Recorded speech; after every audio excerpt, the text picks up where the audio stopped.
Why Iran hates America's Cyclone-Class patrol boats.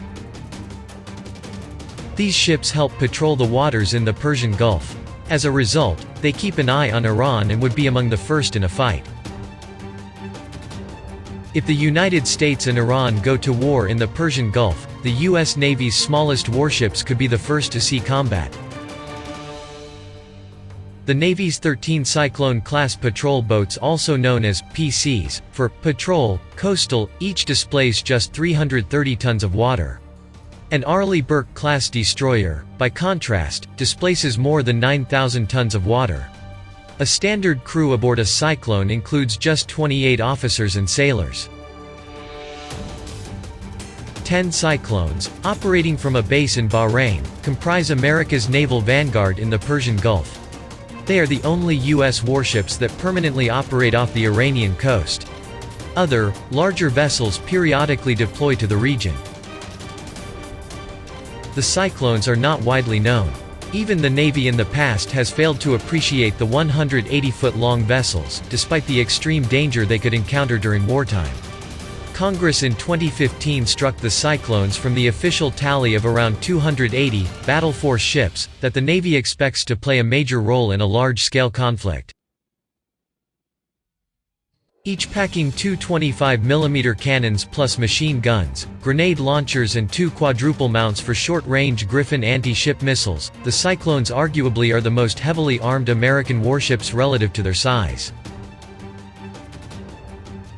Since acquiring the patrol boats in the middle 1990s until recently, the Navy struggled to find a place for the diminutive vessels in a fleet dominated by much larger, ocean-going aircraft carriers, cruisers and destroyers. The patrol boats lack the range and seakeeping to deploy on their own, so the fleet must hire heavy lift vessels to haul the tiny warships across oceans. The Cyclones spent a decade in a kind of planning limbo. But then in 2003, the United States invaded Iraq. The patrol boats suddenly found their calling.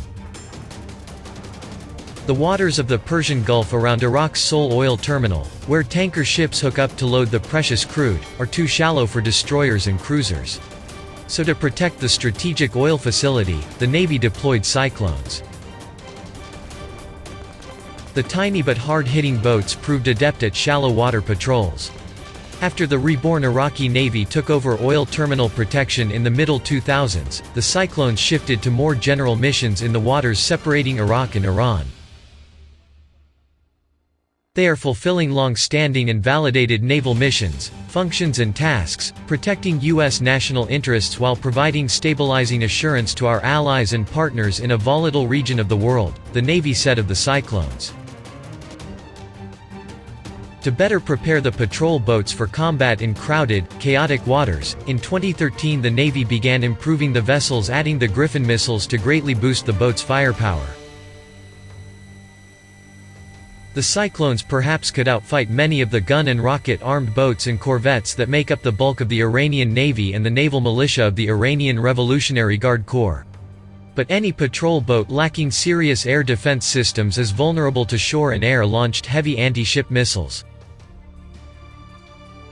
The Navy plans to keep the Cyclones in service beyond the current 5-year planning period that ends in 2024. After that, the fleet should consider replacing the patrol boats with PCR robotic vessels, Navy Lieutenant Commander Colin Fox argued in the February 2019 issue of Proceedings, the professional journal of the U.S. Naval Institute. Medium displacement unmanned surface vessels are coming to the fleet, but when, how, and what roles they will fill are open questions, Fox writes. Rather than developing a new MDUSV from scratch, the Navy should take advantage of the requirement to replace the Cyclone-class patrol coastal ships to develop a capable, mature MDUSV, killing two birds with one stone. The new robotic patrol boat could borrow the hull of the Coast Guard's 350-ton displacement Sentinel-class cutter, Fox pointed out. The Coast Guard also refers to the Sentinels by their class code WPC. The Navy should latch onto the Coast Guard's WPC program to acquire a PCR that could also serve as a MDUSV development platform and, eventually, a MDUSV, Fox wrote. A vessel based on the WPC would take advantage of the Coast Guard's sunk development costs and production learning curve, while also leveraging multi-year procurement to achieve still greater cost savings. A robotic patrol boat, in theory, could perform the same dangerous mission that the Cyclones do, but without risking American lives.